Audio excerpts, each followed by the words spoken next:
This week on Full Circle Florida, relief delayed. Lawmakers finally passing Florida's budget in overtime. But what happened to the governor's property tax cut? Rays sail the team in advanced talks to sell. Will baseball stay in the Bay? And Israel versus Iran, America's role. Our powerhouse panel of generals joins me where it's headed and the risk versus reward. Let's begin with our Tallahassee correspondent, Forrest Saunders, as we start off here on Full Circle Florida. Forrest, the state budget passes in overtime without the governor's property tax cuts that he wanted. Was that ever a real thing from what you were able to gather up there, or was this just headline bait all along? Boy, that's a great question. I mean, DeSantis does like to throw bricks sometimes at the legislature to see if they'll pick something up. And if he can at least make a point with it, he's going to do it. It sounds like he's happy with where things ended. I mean, he talked about getting rid of the business rent tax, which he said was really important. We're the only state that still has one. That's a savings of about $900 million.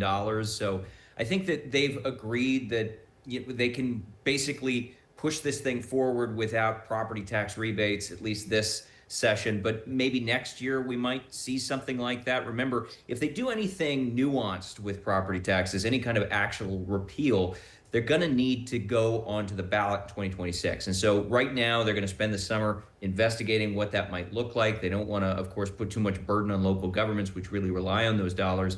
And they'll come up with something that they could potentially push through the next legislative session, put it on the ballot, and then voters get the ultimate decision. Again, DeSantis didn't sound like he was going to axe this new tax package that they came up with. So at least for now, it seems like, what he was doing was maybe throwing a little shade at Danny Perez, the House Speaker, with his plan. Those two really butted heads during this entire session. But is the infighting being overblown?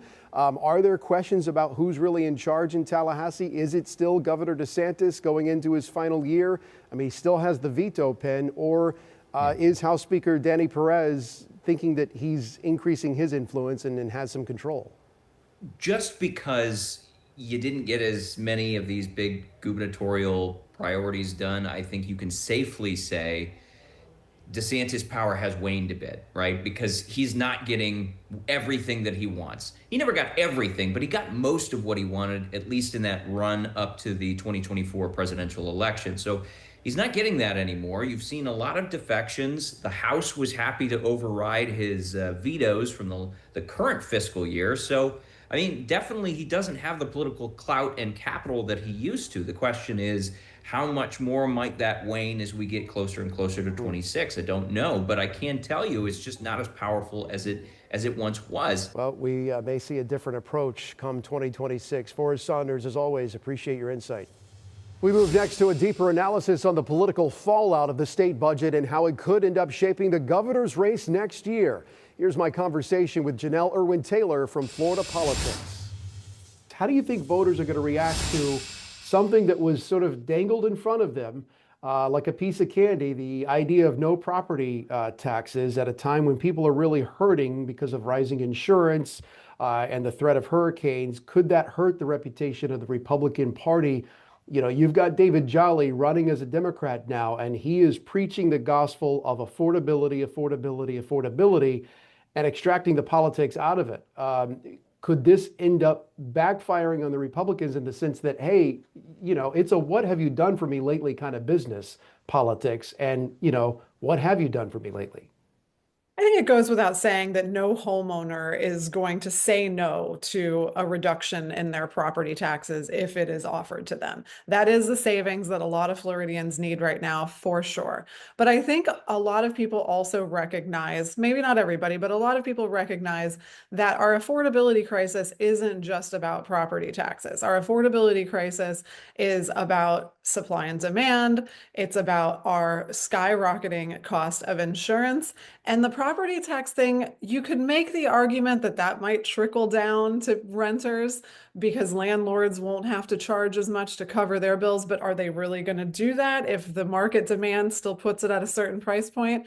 So it's much easier to make the argument that that's a proposal that only helps homeowners, and the homeowners might not be the ones who need the most help right now. It's really the renters who are being priced out of communities. So I don't know that that's going to be that big of a deal among the community. They want to see relief, and I don't think many people are too concerned about where that comes from, as long as it comes from somewhere. Well, hard to tell if it was a pipe dream or a broken promise, but Yeah. certainly relief delayed in Tallahassee. Janelle Irwin-Taylor, as always, thank you for your insight. Next on Full Circle Florida, the Tampa Bay Rays in talks to sell the team. Rock Riley from WDAE joins me next.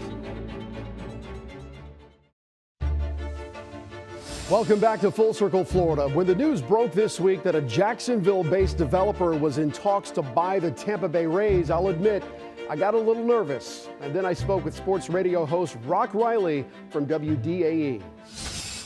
All right, Rock, I'm a little worried about this because as a Tampa Bay native, I see that this group that the Rays have confirmed that they're in talks to sell the team to is from Jacksonville. What do you make about that? Well, I wouldn't really be concerned about where the prominent owner of this group is from, because the commissioner of Major League Baseball has said over and over again he doesn't want to pull baseball, Major League Baseball, out of Tampa Bay. Although when Governor DeSantis spoke a couple of days ago, he mentioned talking with Major League Baseball Commissioner Rob Manfred and said Manfred told him he didn't want to pull out the state of Florida. Now, just because this owner, who also in this group reportedly has several other prominent Tampa area businessmen, it's just not one guy. There is a minor league team in Jacksonville, but I wouldn't get too caught up on just because he's in Jacksonville starting to think, oh my God, the Rays are going to go to Jacksonville. That I don't see. So if Sternberg is out and this other guy is in, not only do you have to cough up the money to buy the team from Sternberg, buy the Rays, but now you're going to have to cough up the money to help build the stadium. And that was always sort of the falling off point for Sternberg and St. Petersburg and trying to scrape enough pennies together to get this thing built. I don't know how you solve that unless you have a ton of capital lined up, and maybe this guy is not just one guy, he's got other investors, because they're going to have some hard money to spend on an actual physical place. There you go. You hit it on the head, Paul, that he's got to have a lot of investors, and it does sound like it, which is a good thing. I do want to say that from what I understand, there's no purchase agreement signed as of yet. And there have been several occasions behind the scenes that Stu has already talked to other groups with a letter of intent, and then he has always pulled out. So again, it's kind of preliminary, but at least we've gotten a little bit more. It looks like he is in serious talks to sell. I don't want to see another artist rendering of any other place. I'm not going to believe that they're actually in Tampa Bay to stay until the first pitch is thrown out at whatever new place we're in at the end of the day. The good thing is this is such a growing market, all right? And when you hear from some of these other places, Salt Lake or even Portland, Oregon, and again, they're in preliminary stages. They don't have any stadium ready to go. And those are smaller markets. Major League Baseball does not want to lose this growing market of Tampa Bay, Clearwater, St. Pete, the whole Tampa Bay area. It doesn't look good on Major League Baseball. It's different. Everybody says, oh, that's the A's. That was Oakland. You already have the San Francisco Giants. That's a different story. This is Tampa Bay, growing market. Major League Baseball knows that. They see that. They don't want to lose this market. Tampa Bay is paradise. I'm a little biased because I'm from here, but the 11th largest market in television-wise, and it feels great living here. And the Rays deserve this place, and more importantly, the fans here deserve to have the Tampa Bay Rays or a professional baseball team. Rock Riley, thank you for your insight. Appreciate it. Israel versus Iran and the American involvement. Our panel of generals joins me next. Two very simple words, a very simple, unconditional surrender. The end of the Iran nuclear program is very close, and the world will be better off for it. Welcome back in here to Full Circle Florida. Israel versus Iran and the role of the United States. So much to sort out as we begin our panel discussion with General Frank McKenzie, the former commander of CENTCOM. General, thank you for stopping by. Happy to join you this afternoon. You know, at first this was about stopping Iran's nuclear program. Now it's already morphed into regime change, or at least that's been the conversation that we've seen sort of bubble up to the surface in reports.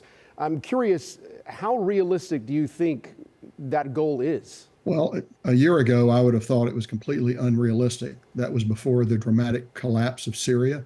That was before the equally dramatic destruction of Lebanese Hezbollah. So some of the assumptions that we've been operating under about the stability of these Shia regimes, I think are worth challenging. So I think it's certainly in the realm of the possible. I still don't consider it likely, but it is certainly something that is much closer to being a reasonable possibility than it was just a few months ago. Do you think the United States would be deeply involved in that kind of operation, or would Israel more or less be the proxy for something like that, or other Arab states getting involved? Let's be pretty clear. No one is a friend of Iran in this region for many reasons, but particularly because of Iran's consistent exportation of radical Shia ideology across the region and the attacks they've made on many of their neighbors. Iran has no friends. So no one's going to come to Iran's support, but actually lending a hand for the destruction of the government's another matter. I don't think the United States has any particular interest in getting involved in that. I think our interests, as clearly stated by the president, are that Iran not possess a nuclear weapon. And there are a variety of ways to get to that position, and that would be the best way for all of us. The other way would be to destroy that capability, which would require continuing to operate to destroy it periodically, because they're going to keep working at it. That would be a long-term commitment. And the third would be that Iran becomes a failed state, that the government collapses. That's very, very bad news for the 92 million citizens of Iran.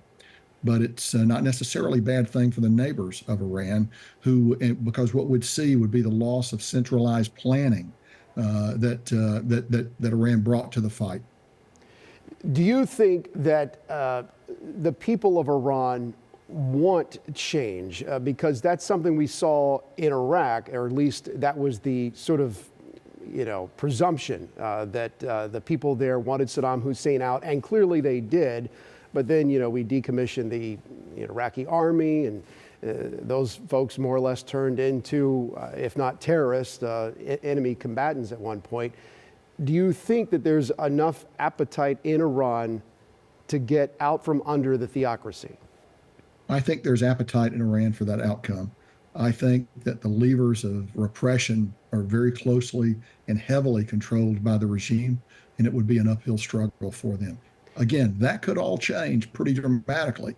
We assessed that, that Bashar Assad in Syria had his population under control, and then suddenly he didn't. And so I think it's much more an open-ended question than it has been up until this point. You're starting to see Russia weigh in now, Putin and China, President Xi. They have interest in Iran, oil, and helping them with their nuclear facilities. How do you think that plays in? I think both of them will be very limited. They'll strut on the world stage, they'll make pronouncements, but their ability to actually change the course of events is, I think, quite limited in the case of China. Russia may feel it has more levers to pull. I'm not sure they do. But I don't think either one is going to be central to how this problem is resolved. Do you think America has the stomach for a war in Iran? I don't think we have to think about going to war with Iran. I think we have a good policy, and that policy is they're not going to possess a nuclear weapon. I think if Iran chooses to attack the United States, I think we'll be ready and willing to respond. And I think the American people would probably support that. General Frank McKenzie, thank you for your insight. Thank you for your time. Appreciate it, sir. Thank you so much. Have a good day. You too.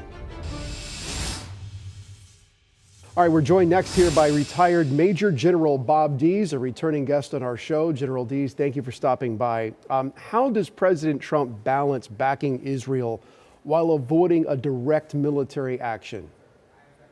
Well, good to be with you, Paul. I would say, first, he separates between the defensive aspect of the mission and the offensive aspect. Defensive, understood, expected, Israel ally, we help them with defending themselves. Offensive action would be U.S. directly against Iran. That's a lot more precarious, and it escalates up the ladder. So that's really the difficult decision President Trump will have to make. There's been a lot of debate this week about whether or not this is in America's best interest. Is this Iraq with a different name, or should America kind of take stock of what's really at stake here?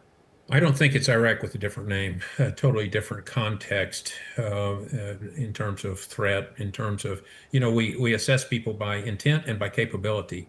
The Iranians have been developing a nuclear capability. That's a concern, but their intent has been very clear for a decade plus, and it says death to Israel, death to America. And so they're a clear and present danger. Their threat is far greater than the Iraqi threat ever was. And so it needs to be dealt with decisively and quickly. I would liken it more to Poland, Lech Valencia, a Green Revolution. The Soviet Union came down. The whole government basically was dismantled, ineffective. And from the grassroots of the people, a leader arose, and they ended up in a democratic scenario. General, I was in Iraq as you were. I was in there late 2003, reporting alongside our soldiers, and I remember one of the generals handing over $60,000 in a shrink-wrap brick to some local leaders in Ramadi to hand over security, because that was the plan. We wanted to give the country back to them, but it was shortly after that our guys started getting shot at and hit with IEDs. And now this week, one of the narratives you're seeing emerging in this Iran debate is that the Iranian people are not like their leaders, that they would be happy if we more or less liberated them from the Ayatollahs. And I'm just wondering what your assessment is of that, because isn't this the kind of thing that we sort of talk ourselves into, and this is how you end up getting a forever war? Yeah, well, I don't think that's the case here. In Iraq, it was tribal warfare in many ways. We don't have that same tribalism or the same militaristic environment that you had in Iraq. And so these people in Iran, they really are a very talented nation. I think that our president himself has said, make Persia great again. So it's just a different context. My first boss in Microsoft after I left the military was a 37-year-old Iranian female, excellent leader. So I have a lot of respect for the Iranian people, as Netanyahu has emphasized as well. You help veterans today. It's right there on your shirt. You work and represent the National Center for Healthy Veterans. You do great work with them. How do you see this playing out? Do you think there will be boots on the ground and that you will have veterans from this conflict, or do you see that being sort of a hard line in the sand?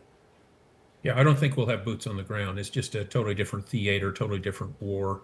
I don't think we'll have that. But as always, our military men and women, whether they're boots on the ground or whether they're watching drones from 10,000 feet away, resulting in PTSD, et cetera, it is difficult duty.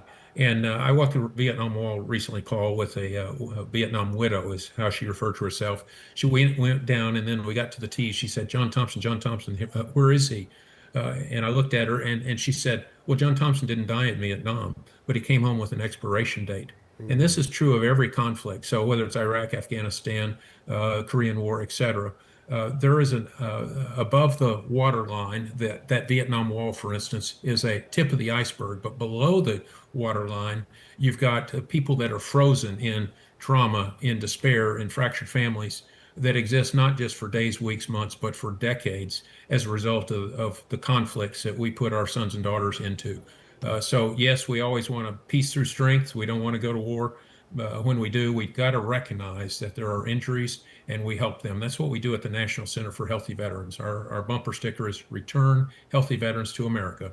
Appreciate if any of your listeners can identify veterans that we can help. We are at healthyveterans.org. We're always looking for, my grandmother said, light hands, many hands make light work. So that helps from resources. And let's just all together link arms on behalf of America's veterans. And thank you for this shout out, Paul. It's very important across our nation. Well, it's an honor and privilege to speak with you as always, sir. General Bob Dees, thank you for your insight. Stay with us. Full Circle Florida continues right after this. Thank you so much for watching us here on Full Circle Florida. We hope you will join us again here next week. And make sure to add our free 24/7 streaming news channel, ABC Action News Plus. There you will find all the in-depth reports on the stories that matter to you. Have a great week.